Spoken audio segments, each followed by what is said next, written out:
All right, let's pull back the curtain on something you've seen at every single concert, festival, or game you've ever been to, but maybe never really noticed. We're talking about the first aid system. And today, we're going to explore the hidden blueprint that makes these huge gatherings even possible. You know that feeling, right? You're packed in with thousands of other people, the energy is just incredible, and then this little thought might pop into your head.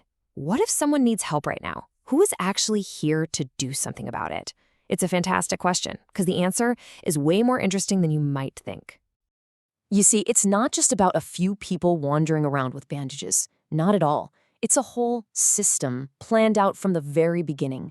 Think of it like a pyramid. It has a solid foundation, a clear structure, and a plan that goes from the ground all the way to the very top. So let's build that pyramid together, piece by piece. So let's start with the absolute foundation of our safety pyramid, the medics themselves.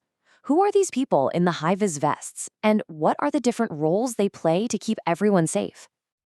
You'll probably hear them called a bunch of different things. First aider, event medic, first responder, but really, their mission is exactly the same. Be that first line of medical help when someone desperately needs it. And these medics, they pretty much fall into two main camps.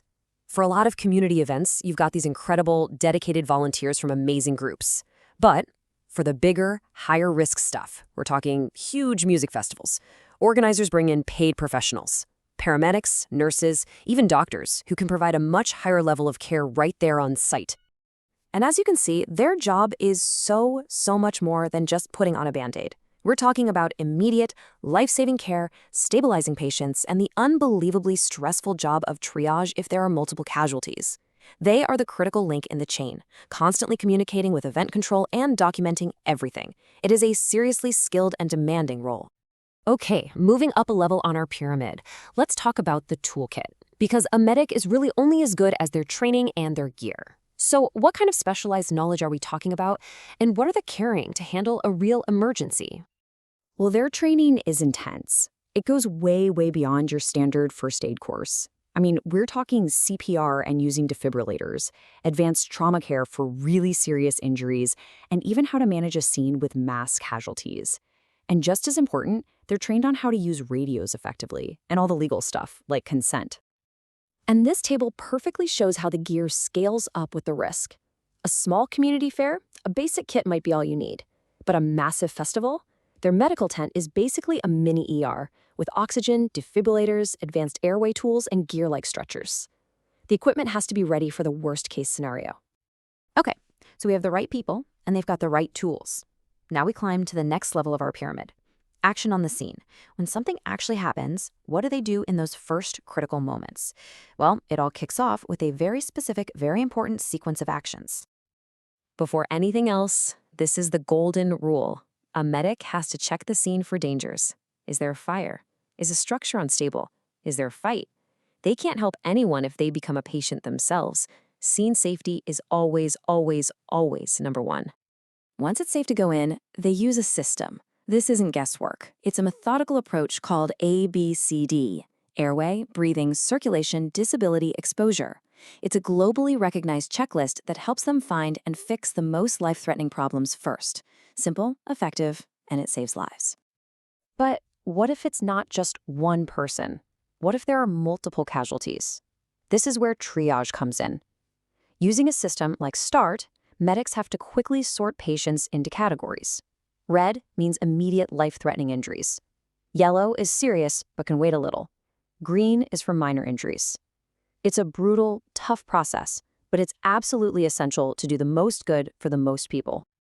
Now, even the absolute best medic in the world can't handle a major incident by themselves. They just don't operate in a bubble. And that brings us to the next section, the coordinated response.